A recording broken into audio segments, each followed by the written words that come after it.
Welcome to சுடுதண்ணி. இன்னைக்கு நம்ம வீடியோவில் ஒரு சூப்பர் ஹெல்த்தியான ஒரு ரெசிபியை தான் பார்க்க போகிறோம். முருங்கைக்கீரை பொரியல் எப்படி பண்ணுறதுன்னு பார்க்கலாம். கீரை தான் இருக்கிறதுலே சீப் அண்ட் பெஸ்ட்டான ஒரு உணவு, ரொம்ப ஹெல்த்தியான ஒரு ரெசிபி. ஆனால் குழந்தைங்க கண்டிப்பாக இதை ஸ்கிப் பண்ணிட்டு தான் போவாங்க. ஸோ இந்த மாதிரி இதை செஞ்சு பாருங்கள், ரொம்பவே டேஸ்ட்டாக இருக்கும். அதுக்கப்புறம் நீங்கள் எப்போ இது செஞ்சாலும் வேண்டானே சொல்ல மாட்டாங்க. இதோட இன்க்ரீடியன்ஸை நான் டிஸ்கிரிப்ஷன் பாக்ஸில் கொடுக்குறேன். இப்போ வாங்க சேர்ந்து சமைக்கலாம். ஃபர்ஸ்ட் இதுக்கு ஒரு பேனில் 1/2 டேபிள் ஸ்பூன் எண்ணெய் சேர்த்துக்கிறேன். பொரியலுங்கிறதுனால ரொம்ப கம்மியாக தான் நம்ம எண்ணெய் சேர்த்துக்கணும். இது காஞ்சதும் இதில் 1 டீஸ்பூன் கடுகு, 1 டீஸ்பூன் உளுத்தம் பருப்பு சேர்த்துக்கலாம். இது நல்லா பொரியட்டும். பொரிஞ்சதுக்கு அப்புறமா இதில் காரத்துக்காக 5-6 வரமிளகாய் சேர்த்துக்கிறேன்.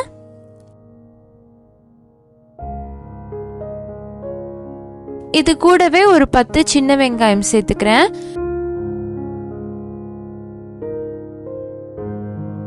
இந்த பொரியல் ரெசிபிக்கு சின்ன வெங்காயம் தான் ரொம்ப ஆப்டாக இருக்கும்.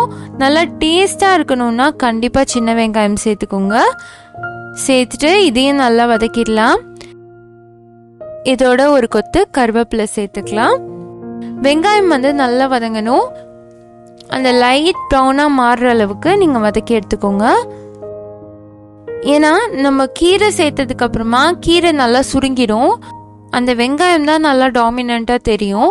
அப்போ நல்லா வதங்கி இருந்துச்சுன்னா அதோட டேஸ்ட்டே வேறு லெவலாக இருக்கும். இப்போ இதில் நான் கீரை சேர்க்க போகிறேன். கீரையை ஆஞ்சிட்டு நல்லா அலசி எடுத்துக்கோங்க. இது பார்க்க தான் இவ்வளோ இருக்கும், ஆனால் நீங்கள் வதக்குனதுக்கப்புறமா அப்படியே பாதியாக சுருங்கிடும். ஸோ உங்களுக்கு எந்த அளவுக்கு தேவைப்படுமோ அதை விட டபுளாக எடுத்திங்கன்னா வதக்கும் போது அது நல்லா கம்மியாயிடும்.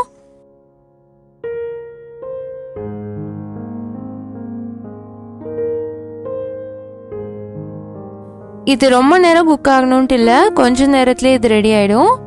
இப்போ இதோட 1/2 டீஸ்பூன் உப்பு, அதோட கொஞ்சமாக தேங்காய் பூ சேர்த்துக்கலாம். தேங்காய் ரொம்ப கம்மியாகவே சேர்த்துக்கோங்க. ஏன்னா நீங்கள் காலையில் செய்கிறீங்க, மத்தியானம் தான் சாப்பிட போகிறீங்க அப்படின்னா தேங்காய் நிறையா இருந்துச்சுன்னா சிக்கு அடிக்கும். ஸோ கம்மியாக சேர்த்துக்கோங்க, ரொம்பவே நல்லாயிருக்கும். இப்போ பார்த்தீங்கன்னா இது எல்லாமே நல்லா மிக்ஸ் பண்ணி விட்டுட்டேன். உப்பும் நல்லா கலந்துருச்சு. அவ்வளோதான், நம்மளோட கீரை பொரியல் செம்மையாக ரெடி ஆகிடுச்சு. எனக்கு எங்கள் அம்மா பண்ணி கொடுக்கும்போது வெறும் வாயிலே நான் இதை அவ்வளோ சாப்பிடுவேன். எனக்கு ரொம்ப ரொம்ப பிடிச்ச கீரை பொரியல். அவங்க இந்த சின்ன வெங்காயம்லாம் போட்டு செம்ம டேஸ்ட்டாக பண்ணி கொடுப்பாங்க. ஸோ அதே மாதிரி நான் உங்களோட ஷேர் பண்ணியிருக்கேன். நீங்களும் இந்த ரெசிபியை ட்ரை பண்ணி பார்த்துட்டு எப்படி இருந்துச்சுன்னு சொல்லி கமெண்ட் பண்ணுங்கள். இந்த வீடியோ உங்களுக்கு பிடிச்சிருந்தா லைக் பண்ணுங்கள். சுடுதண்ணி சேனலை சப்ஸ்கிரைப் பண்ணுங்கள். தேங்க்யூ.